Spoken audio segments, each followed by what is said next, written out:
You know that you are going to have to one day, sometime, when you, well, maybe you'll expect it, will have to go and do a tech interview because you'll want to get a job unless you're independently wealthy, and in that case, just mail all those checks down here to us at the studio, and we'll take care of them for you and keep you from having that problem.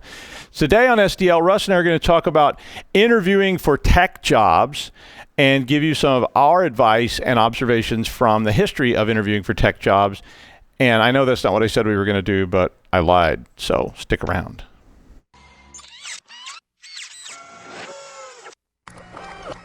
This is a Security Weekly production.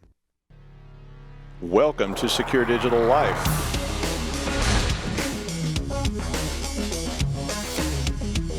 If your users are going to keep putting risky stuff on your machine, you're screwed. So Top can help us understand the complexity of blockchain. I was reading through the show notes, man. Oof. In binary, it would be 001. Who cares? But it's probably not significant anyway. Be like you're looking out through the HAL dot, like, oh, hey, Dave. It's like Sims, but with, It would be like I Sims. instead of AI, it's I.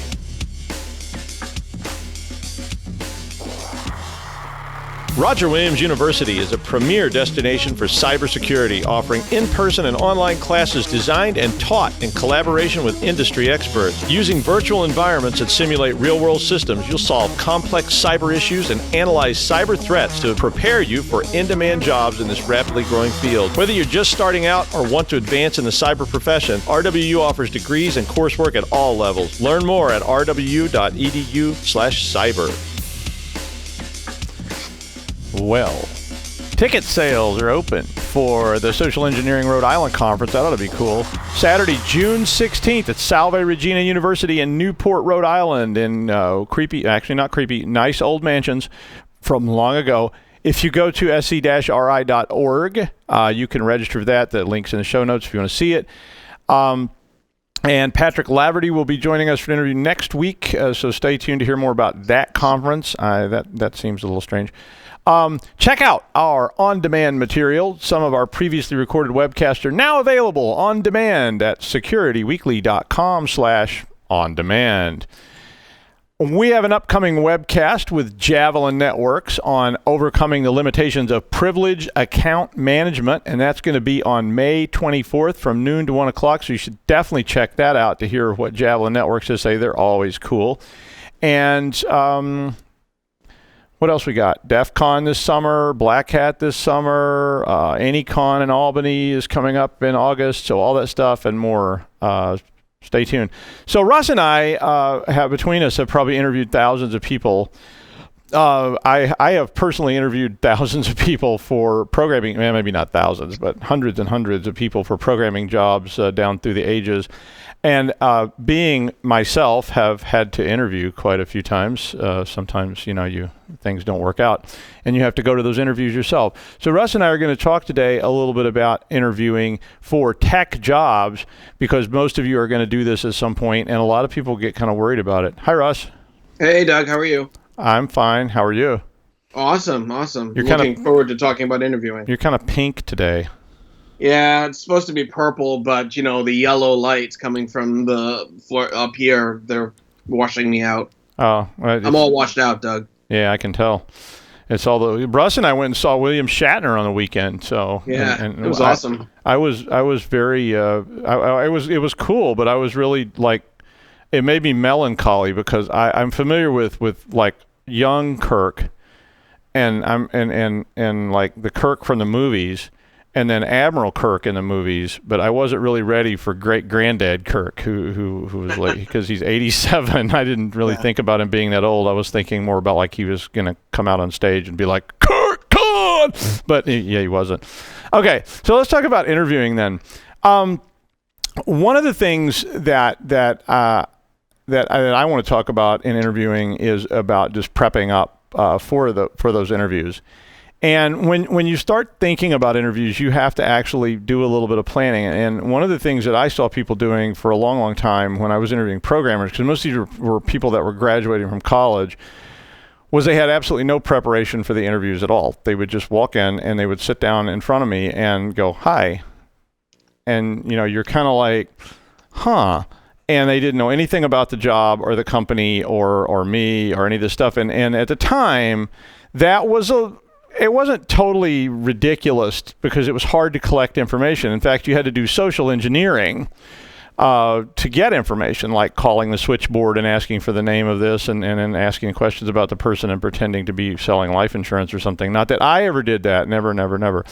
But today, because you can do so much research online, it's a lot easier to collect information about the company and where they're located and all these sort of obvious kinds of things. Russ, you... Yeah, not only about the company, but I will also go so far as to say that the company can also do a whole bunch of research on you. Oh yeah. And one of the things that Doug and I are you and I are gonna talk about today is social media and that kind of thing. But in terms of finding out information about the company, companies used to love, or hiring managers and directors used to love, when you did a little bit of research to find out, what the company had to offer, how long they've been in business, and they want to hear that you have an active interest in what they do, not just in what you'll be doing in the position. But social media and internet has made it a lot easier to gather that information. So. Well, I think interest is really a key thing, too. I want to see two kinds of interest in the job. I want to see interest in the job itself. So the idea that you're interviewing this was at a bank. The idea that you're interviewing for this job at a bank as a programmer, I really want to see that you want to work there. Like, do you really want this job? Have you read the ad? Do you know, so make some notes and get them in your head before you go on an interview so that you can sit down and you can actually talk intelligently about it. You don't have to spend your whole interview time trying to ask me questions about like, oh, would the job actually be here in New Jersey?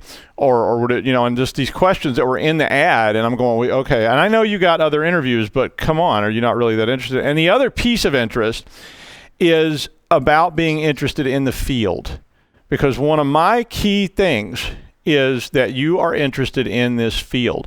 I mean, you watch any of these shows here, you talk to any of the people here, this is just like what they do. I mean, it's not just something I go in and I punch a clock and I go down and I break rocks for 8 hours. It's something where I like this stuff. I find this stuff interesting and amusing and entertaining. And I guess I'm not saying you have to, basically your whole life has to revolve around your keyboard, but the idea that you don't really have any interest in this field bothers me a lot in terms of how successful you're going to be. And so I'm going to give you two of my questions that I always ask people. One of them is what is your favorite programming language? And there's no right answer to the question except C++. But I do like to ask people that because it's interesting to see what people say to that question, because people say, oh, I love Python. And you can tell almost instantaneously if someone's being sincere or they're just winging it. If somebody's going, I mean, maybe like, maybe HTML. I'm like, I see. Thanks for coming in. My assistant will be taking you on a tour of the lunchroom, and have a nice day.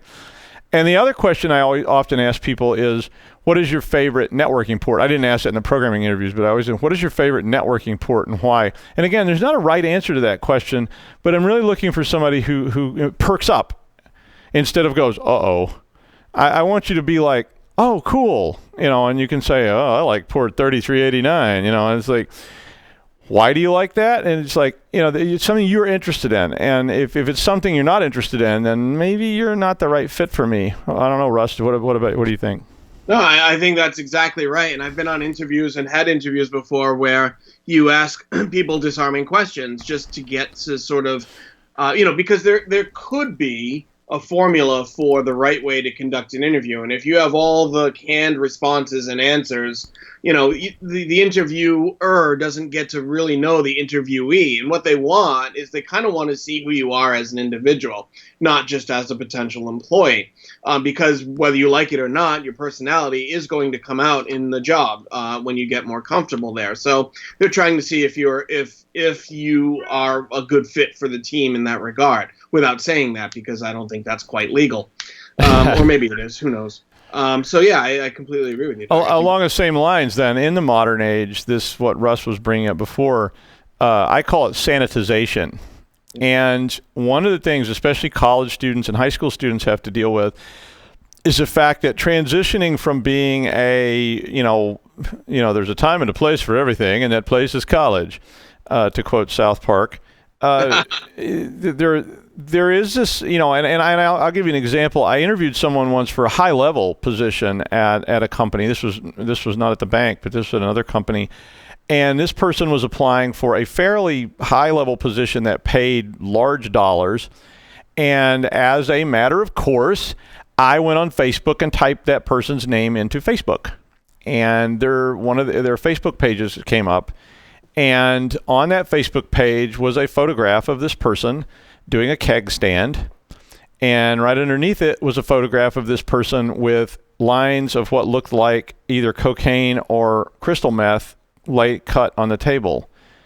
And yeah, they didn't get the job. And the person actually called back, and because it was high level, they could get away with this. They called back and said, why did I not get the job? And the person who was hiring for the position said, maybe you want to check out your Facebook page. And the person said, you're not allowed to look at that. You're allowed to look at that. Now, I will say some companies have policies that you can't look at that, but guess what? They're going to look anyway. And they don't always have to be as honest as that. And they can just say, oh, it wasn't a good fit. You're overqualified. I'm sorry. So you really need to sit down and sanitize some pieces of your life. The two most common pieces I would encourage you to sanitize are Twitter. Oh, my God. Twitter is a disease. You can do Twitter right and you can do Twitter wrong. And I don't care what you believe. I don't care what your personal viewpoint is. I don't care what you think. The problem is too many people jump on Twitter and they put everything about themselves out there just like in the breeze. And I can read those things, and that is pretty scary. And even your email address can be problematic. So if your email address is, big stud, I won't say the rest of that, big stud at, studley.com, get a real email address, okay? I mean, I don't care if you keep big stud at studley.com and use it, for whatever else you're doing, but don't use it on your job interviews and have it on your business card, really? I've seen that more than once, and... Yep. And also, Doug, what's important is it's not just the social media, but do a vanity search on yourself, for God's sake. Go to Google, type in your first and last name, type in your email address. I do that every day. And then hit OK. Yeah, I do that every day anyway. And find out what's going on. If John Smith, and that's you, was arrested for refusal to submit to a breathalyzer or something like that. And that's not you, then you need to correct that. Oh, yeah. I had a guy come up once to me and he says, Russ, we have a problem. I said, what's the problem? He goes, my profile that I use on my publishing site is coming up on Google as the first hit. I said, that's fantastic. Well, so what? He says, well, it says I'm deceased. I said, okay. He ended up having to spend $8,000, Doug, to have a lawyer contact Google and have them immediately remove the false information. Ooh, that's good. So, you got to be careful what's out there, because if you don't know, then somebody else is going to. Well, yeah, and that's a good idea. That's really good comment, Russ, because that's one of those things where it's a good idea to do something from a very lazy way too. I mean, you can do these very deep searches, like private investigative type searches, but also just doing lazy searches is a good idea, because that's probably what the people that are interviewing are going to do. And so if that first Google hit says Doug White convicted of child molestation, and if you have especially a common name like me, and in fact, there's a person named Doug White in Rhode Island who is deceased, and if you type my name in, you will get a lot of hits about Doug White, who was a newscaster in Rhode Island for a long, long time, and everybody loved this guy, which makes him the opposite of me. But basically, seeing what those links look like, because at least be ready for that. If they come in and they say, well, I see you got arrested last month, and you're like, what? And it sounds like maybe you're like, oh, no, that's this other guy. And I know that trying to balance all that is kind of a trick, but it's like something you really ought to do just occasionally to just test the waters and see what's out there about me. And the more stuff you put out there, the more stuff there's going to be. So if you've got nude photos out there that are being circulated or whatever, I'm sorry, celebrities, but you know how it goes. So I really do like the idea of doing some sanitizing on your presence as you start getting ready to interview. It's kind of like getting a credit check done when you're going to buy some large purchase. You know, it's just something you really want to start doing before it comes back to bite you, and you don't get that really good job that this is the one I really, really want. In that light, the other thing that I always tell people is don't schedule the job you really, really want as your first interview. Schedule the job you want the least as your first interview, if you have the luxury of being able to schedule interviews. Because that way you get some practice time in, and you can sort of hone your skills for that interviewing process. So if you really, really, really want to work at Javelin Networks, and you don't really, really want to work for Doug White Inc., schedule me first. And that way you'll get a better feel for what's going on in that interview process. I don't know, Russ, what do you think about that? No, I think that's fantastic advice, and you know, there's just so many things to think about before you go into the interview, and I think that, you know, what some of the things that we talked about in the last few minutes, I think those are the most important. You know, so Doug, interview day comes, right? Yeah. What should we do? Panic! Oh my God, it's interview day. Don't panic, maybe. What about dress? What do you feel for a tech job? You should dress like khakis. Boy, that's a tricky one these days. You know, I used to, the only answer to that question was like formal business attire. You know, it's like, I'm interviewing for the job in the coal mine, but let me get my suit and tie on. Today, that's a very tricky business, and I think you should do a little bit of research on the company, and again, you can do that using Google pretty easy. Depending on the type of company, if you can find some photographs on their website of people that work there, what did their photographs look like? Were they oil paintings with their hand? I don't have any buttons. But there was an oil painting with their hand inside their shirt, you know, and they're all wearing like powdered wigs, or were they all wearing T-shirts that said, you know, Rick and Morty on them? And you'll get all that. I mean, you get that range of job. I mean, I could name companies right now from one end of that spectrum to the other end of that spectrum, where this is a company that if you walked in wearing a Rick and Morty T-shirt, they would go, I see. Thank you for coming by. I notice your tie is not in place. And there's companies that would be like, wow, dude, suit and tie much? And, you know, so if you can get some quick looks behind the scenes and just see how are their pictures presented on the website.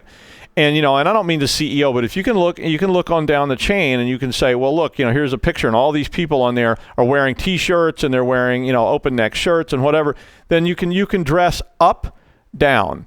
So don't go all the way to the bottom and wear the shirt that says, you know, anarchy in the UK with the nipples cut out. But or chainmail. Yeah.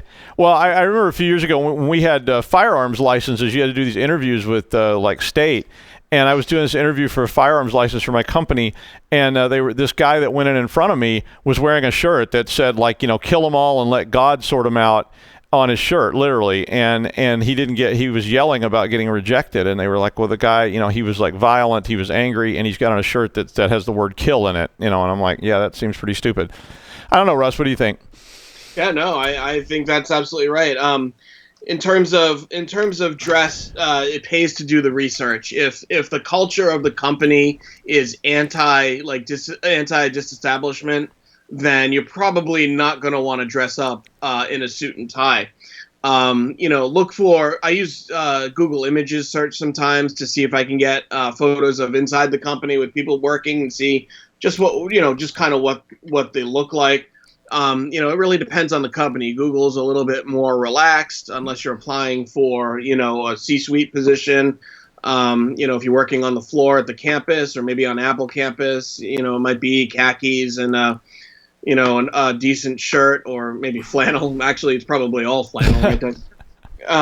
You know, all that. So, you know, just do a little research on the company, like Doug said, and I think you'll be okay. But don't be afraid not to wear a suit and tie if the situation doesn't call for it. Well, I mean, if in doubt, dress up, not down. So, I mean, it's really tough in job interviews to be overdressed unless you show up in like a, you know, white tie and tails or an evening gown or something. But I mean, you can't overdo it and be silly about it. But you can always take it up a notch and wear something decent like khakis and or what they call business casual is often acceptable. But you definitely want to look. If you can spy on them, even better. If you can buzz by there on your car and just see what's happening in the parking lot and a little social engineering and say, wow, look, everybody's going into work wearing a coat and tie and nice business, professional, formal kind of stuff. Okay, you might want to up it a notch and keep that coat and tie in the back. Another big tip, always wear shirts, always wear button-down type shirts. I know this has been very male-centric. Sorry about that. But always have an extra shirt. This is an old lobbying trick. Always have an extra shirt and get it done at the dry cleaners so that it's been pressed and folded for you, and keep it in your vehicle. This is going to save you on that day when you're going to that big interview and you're driving down and you get in the parking lot and you go, whoops, and the whole thing of coffee is not screwed on and it all spills all over your shirt and you're going, oh, this is just great. Am I going to wing it or what? So having an extra shirt is a really handy thing to do, and you can always toss a necktie or something, and you can do it, and women can do this too with just formal accessories or whatever. I know it's all sounding very misogynistic now, but basically be prepared and be prepared for the worst. Now you can wing it, and sometimes that can help though. You show up with coffee poured all over you and go, yeah, I like my coffee. What are you gonna do? And then you turn it into a joke, and they may like you for it. So in addition to dress, Doug, what kind of business accessories do you think people should bring? Like laptop, tablet, notebook, pen? What do you think? Ooh, that's a good question. I would probably tell you to take a small pad and a pen, and I'm older. The reason I'm going to tell you to do that is because, one, even if you don't really plan on taking a lot of notes, it looks like you will. And then you can just doodle or something and act like you're writing, write your laundry list or whatever. The reason I'm shying away from tablets and phones is because if you get this phone and it starts chiming and you stop in the middle of an interview and sit down and start texting somebody, you're not going to get that job. I mean, that's a big no-no. So if you can't resist that, you may need to just keep your technology off the table during that job interview, because you really want to be, eye contact with that person, and you want to show that you're right there. And if you can't keep the technology out of your line of sight, and a lot of people can't, I'm bad too, but a lot of people just can't, if that's just a part of your whole thing, I'm not too good with it, especially if you're talking to me like this, and it's just like, yeah, I really would like to work here at Company Fugel. It seems like such a great place to be, and I don't like that. And the other one about the phones, and it's something that bugs a lot of people. If you tend to look things up while you're talking, which a lot of people do, and the person at the company says, so how about them Cubs? And you immediately start looking up the Cubs on your phone. Yeah, don't do that. I would not like that at all. Yeah. But, so I'm in these suggestions too, Doug. I think they go for, which we didn't explicitly state, but we should probably state. There's different sort of levels, if you will, of interviews, and your in-person interview typically happens later on, level 3 or something like that. But you may start with a phone interview. Then you may proceed, if you pass that, to a Skype interview. And then the last part of the interview might be or could be an in-person face-to-face, in some sort of order of those three things. So everything that Doug and I are talking about, it should be applied to all three of those scenarios. Just, again, be prepared. You never know when a person's going to say, hey, just turn your camera on real quick for a minute. I want to show you something. And it's like, oh, I'm in my underwear. Oh, shoot. Russ is just saying that because he caught me once doing that. I wasn't in my underwear, but I was playing the guitar and ignoring his presentation, and he flipped my camera on. And I didn't know he could turn my camera on remote. He's like, watch, you can turn on the people that are participating as cameras, and flip mine on. I was like, oh, oops. Yeah, I remember that. That's a very good point, though, and they may well do that to you. Certainly, I have asked people to turn their cameras on. In fact, just recently we were interviewing for a faculty member, one of whom is sitting here with us, and one of the persons we were interviewing did not have their camera on, and I said, "Would you mind turning your camera on?" And the person pretty much was like, "Oh, no," was like, okay, yeah. And so I was like, okay, it's fine. Don't worry about it. But I think that's a good point. The only reason I would say to bring a piece of technology with you is if the technology is relevant to the interview. If you have a portfolio or you have programs that you want to demonstrate to the person at the interview, you may want to bring that pre-set up and have it ready to rock and roll. And I have had people do that, and it was very effective. So they were like, I'd like to show you some of the code I have written, and they pulled it up, and they had it right there on a laptop. If it is with a tech vendor, be sure that the laptop is well, there's two things. One, be sure it's a laptop they sell. And the other one is don't make that your only horse in the race, because you may show up with a piece of technology at an organization and they will say, I'm sorry, you can't bring that in. If you go to DoD, a lot of classified sites and a lot of just general companies, especially tech companies, if you show up with a laptop, they will say that's not a certified device. You can't actually bring that on campus. So they always call it a campus. And they'll make you put it in a locker or take it back to your vehicle. And then you don't have that prop that you had fully really planned to use. So I would be careful about it. But that, again, you can do some research on that. You can use some good common sense, and you can hopefully kind of piece all that together. Let's talk a little bit about questions people ask in interviews. A little, Russ, do you have do you have a good example of that? I have some. So one of my favorite questions to ask, and of course to get asked, is, what would you consider about yourself to be a strength, or your biggest strength, or something like that? So, what can you bring to the team? What can you bring to the company? But the other one that people oftentimes aren't prepared to handle is, well, what do you expect, or what do you believe one of your biggest challenges or weaknesses is, and how do you plan to overcome it? I agree. I mean, I don't like being asked what my biggest weakness is because I don't have any. Yeah, right. My addiction to methamphetamine. Although that's probably a plus, right? Because I never sleep. But that's a tough question that a lot of places like to ask. That what are your, give me two of your strengths and two of your weaknesses. And of course, there's this really awful glib answer of my biggest weakness is I just work too hard, and I don't like that answer because I'm like, yeah, right, sure. And you know what's funny, Doug, is one of the answers that they're looking that they don't want to hear is I don't have any weaknesses. So you got to come up with something, because everybody on the planet has, even Superman has kryptonite as a weakness. Well, so to me, if you get I don't ever ask that question because I don't like it, but it's always a good way. You have to be very careful how you answer that question, because if you tell them something that's really a true weakness, then it's kind of like, okay, thanks.